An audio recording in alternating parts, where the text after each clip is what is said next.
nongeye kubasubiza inshuti bakunzi ba FFamily TV.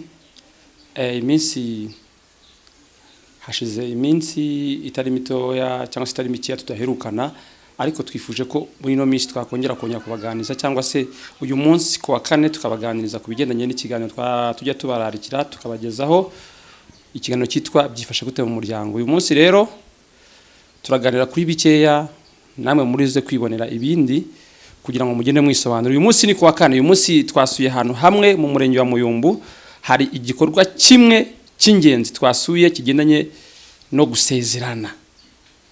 Uyu munsi umurenge wa Muyumbu wasezeranije, hari abantu rero twaganiyeho, hari abo twahuje, hari nabo twabonye inshuti zacu, hari ibyo badutangarije, ariko natwe nyirizina hari ibyo twavuga bitewe nuko twagize icyo tubona ku bantu bifuje gusezerana. Iyo tuvuze gusezerana hazamo uburyo bubiri.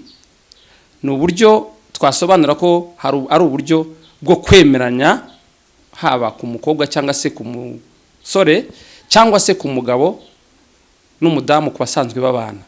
Ni uburyo rero gusezerana bemeranya bose kuzabana akaramata, bakabana mu buzima bwiza, bakabana no mu buzima bubi. Iyo tuvuze ubuzima bubi ni ubuzima bw'ibibazo, niyo tuvuze ubuzima bwiza ni ubuzima bw'igihe cy'ibisubizo, abafite agafaranga cyangwa se bafite ubundi buzima bubatunze bwiza, reka tuvuge gutyo.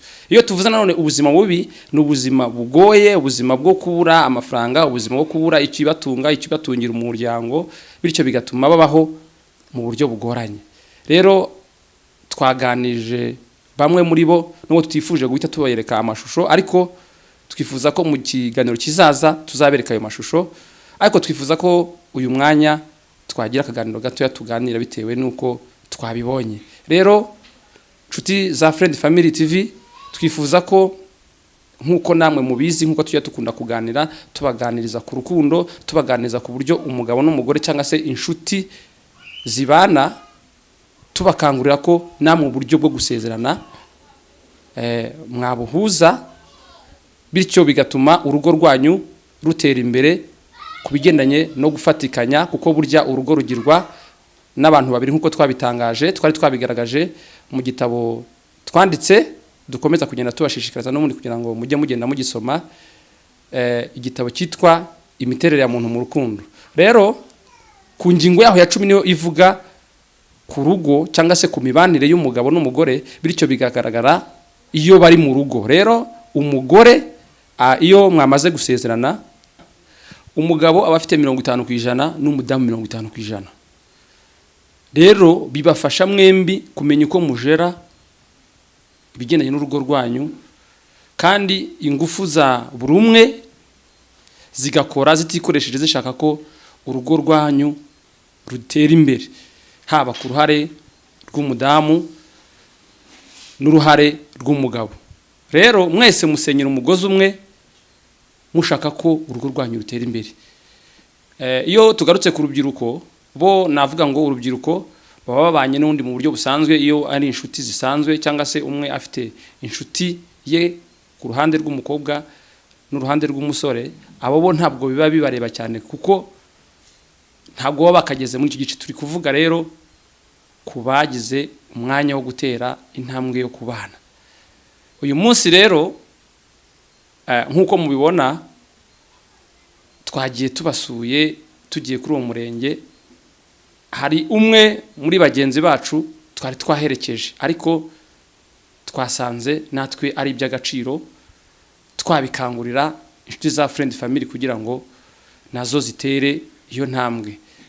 Nkuko mukurikiye kino kiganiro rero, nagenda mubona amafoto yagiye afatwa kugira ngo birusheho kubakumbuza namwe uwo mwanya, niwumva ari ngombwa wamaze kugera muri uwo mwanya, uzihutire kuba watera iyo ntambwe nziza, kuko bigufasha ko umwana cyangwa se abana banyu bagira ijambo ku bigendanye no mu rugo, kandi burya mwembi mugira ijambo no kubana bitewe nuko mwamaze gutera iyo ntambwe. Rero nshuti za FFamily TV, dukomeje tubashimira kandi twifuza ko n'indi minsi mwakurikira ibiganiro byacu, icyo twifuza cyane nuko izi nyinshi dutanga twifuje ko uno munsi ntabwo ari ikiganiro kirambuye ariko ni bumwe mu buryo twifuje kubagaragariza nubwo turi mu gihe cya coronavirus, ni ibihe bitoroshye, ni ibihe bigoye, amafoto twagiye dufata twambaye agapfukamunwa kandi nawe murabibona niko tugomba kubyubahiriza kugira ngo tubashe kuba twatsinda kino cyorezo. Rero iki kiganiro cyangwa se ikiganiro gitoya tugiranye ni kibakumbuza kibereka ko FFamily TV igihari iri gukora kandi ikomeje.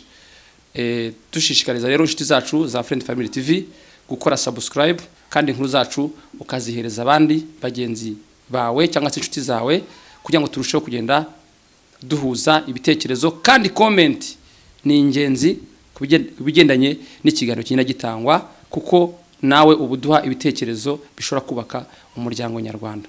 Rero uno munsi turabashimiye, mukomeze kwirinda icyorezo cya coronavirus kandi twizera ko nk'abanyarwanda muri rusange tuzagitsinda nkuko dukomeza tubikangurirwa n'abayobozi bacu. Rero turabashimiye, mugira amahoro kandi mukomeze kwirinda kandi mukomeza gukurikira ibiganiro bya FFamily TV. Mugira amahoro.